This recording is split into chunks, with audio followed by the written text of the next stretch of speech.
भगवान के मंदिर प्रांगण में है। ये नर्मदा जिला पड़ता है गुजरात में। अति दिव्य अति सुंदर स्थान है। साधना के दृष्टिकोण से बहुत ही अद्भुत भूमि है। रात को भी दर्शन किया, परंतु सुबह भी भगवान के दर्शन करने का लोक संवरण जो है वो मुझे लेकर के यहाँ तक आ गया है।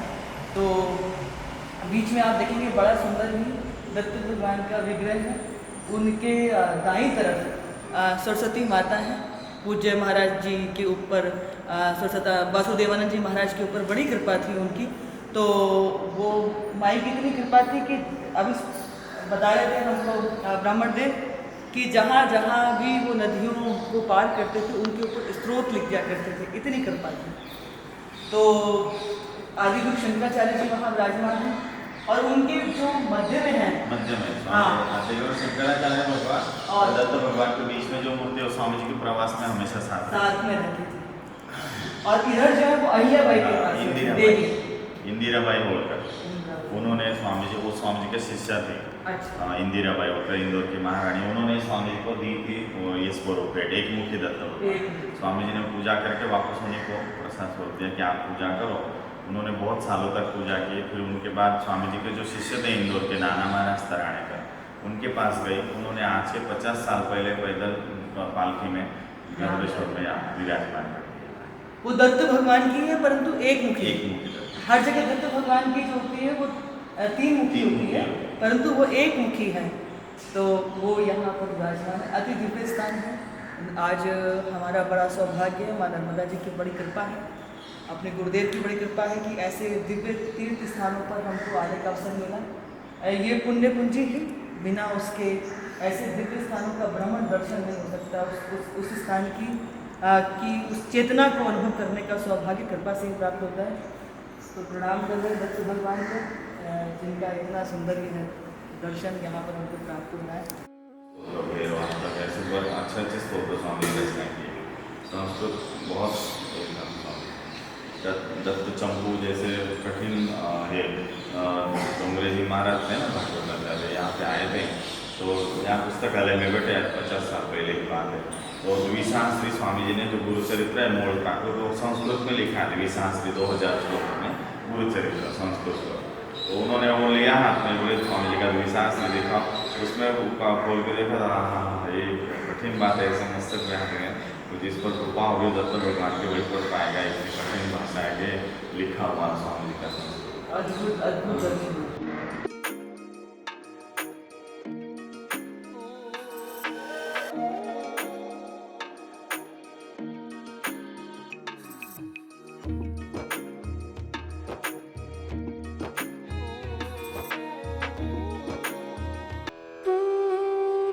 हमारे मराठे इंदौर की महारानी अहिल्याबाई होलकर को वहां वो वो बहुत छोटी थी। तो उनके माता पिता के साथ स्वामी ने दर्शन के लिए होगा वहां पे गए।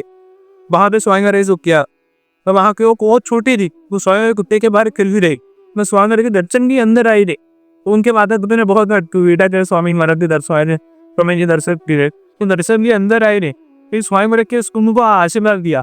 बोले वो महारानी बने, रानी महारानी बने तो मेरे दर्शन में भी वो है नहीं। इंदौर में राशि परिवहन का लग्न हुआ। और जब महारानी तो स्वामी अन्य शिष्य हो गए और वहाँ पे स्वामी दर्शन के लिए वहां पे गए थे। उस माया एक मुख्य दत्तवान ये मुझे आपको भी से पिधर पे बसा सब वहां पे दी थी। ये जीवन भर उन्हें अब से जाके वहां स्वामी तक कमल की सेवा अर्चना की और मात्र के दत्त स्थानों पे पर दत्त भगवान स्वामी महाराज के शिष्य को बताया। तो ये दूसरे दिन स्वामी महाराज के शिष्य की भांडावर वासुदेवानंद सरस्वती स्वामी महाराज को बताया भगवान को यहाँ पे आने की इच्छा है। जो स्वामी महाराज को चिंता हो रही थी भगवान को क्या होगा, तब धीरे पर यहाँ तक थे। तो स्वामी महाराज को किसी महीना में गीत मंदिर बनाने की शुरुआत हुई और पश्चात से कभी बता देने कि स्वामी महाराज से समाधि करने वहां पे साक्षी है। स्वामी महाराज कौन थे? स्वयं विरासमान का राक्षस था। तो राक्षस जो कोई मुस्लिम हो गए, जो कोई ब्राह्मण हो गए, रत्न प्रत्येक प्रदन को सबको हैरान परेशान हुआ। तो सब दूसरी गुने ब्राह्मण इकट्ठे हुए विष्णु भगवान की उपासना की। तो विष्णु भगवान ने यहाँ पे गरुड़ भी है। गरुड़ और गजासुर उनका राक्षस था, दोनों तो तुम्हें जिद दूंगा। जिद के कारण क्या हुआ, जो गजासुर का राक्षस था उसका जरिए वो भाग को डिवाइड हो विवाह विद्रोह। और माता को बात तो संस्कृत में करुण बोलते हैं। वहाँ पे करुणेश्वर महादेव वहां पे गिरा, वो बाकी का शरीर पर गरुड़ेश्वर महादेव वहां पे गिर। समय के अनुसार क्या उसकी हड्डी और चमड़ी नर्मदा नदी के पानी में गई और नर्मदा में का पानी सतत प्रवाह होने के कारण सो जो को भी बात करवे दिए थे वो बात करने से हुक्का हुआ उसको मनुष्य की प्राप्ति हुई नारी हंसकर दिव्य मनुष्य की प्राप्ति हुई और बत जनों की स्तुति हुई। तभी दत्त जन्म में तो राक्षस का मैंने तो अच्छे कार्य किए नहीं, मनुष्य की प्राप्ति हुई। उसने पूछा मुझे मनुष्य की प्राप्ति हुई है तो कुछ अच्छा कार्य करो, भगवान के लिए गाने को। उसने पूछा कौन सा देव जल्दी प्रसन्न होते हैं? वो देव जल्दी प्रसन्न होते नहीं, वो शिव जी जल्दी प्रसन्न हो जाते हैं। वो शिव जी की आराधना करने शुरुआत की तो वहां पे उसको ज्यादा सोचा कि नर्मदा मैया कौन है, कि नर्मदा मैया शिव जी की पुत्री है, कि पुत्री के माध्यम द्वारा तो प्रजा को जल्दी प्रसन्न करके कर सकता हूँ। वो राक्षस और उसको मनुष्य की प्राप्ति हुई थी।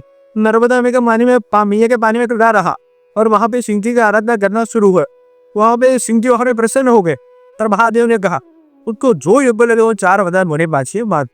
उसने पहले वरदान में वो आगा कि यहाँ पे गरुड़ ने आया होता वो मैं राक्षस होने में मुक्ति नहीं होता, ये होने में से मुक्ति देना कौन है मुझे? वो गरुड़ है। तो गरुड़ के यह वजह से यहाँ पे कुछ होना चाहिए। वो गाँव का ना गरुड़ है सुबह साहब। तीसरे वरदान में शिव से वरदान मांगा तो महादेव जी मेरा सिर का भाग जहाँ पे गिरा है वहां पे आपकी स्थापना हो, यहाँ पे करूँगा ईश्वर महादेव की स्थापना हो। तीसरे वरदान उसने मांगा कि महादेव जी मेरा मक्का शरीर जहाँ पे गिरा है वहां पे आपकी स्थापना हो, ऊपर गुरुडेश्वर महादेव की स्थापना हुई। और चौथे वरदान उसने मांगा गुरुडेश्वर वाली दो भी नाम स्मरण करो, वो भी जप करो, यज्ञ करो, परिक्रमासी सेवा करो, तू भी छूटा को छूटा कार्य करो, आपको भी 1000 पुनः फल मरे। नाम लिया राक्षस था। यहाँ पे इच्छा की दो पूर्ति हुई है। काफी मैया की सेवा करते तो और से बुरी होगी। मेरे को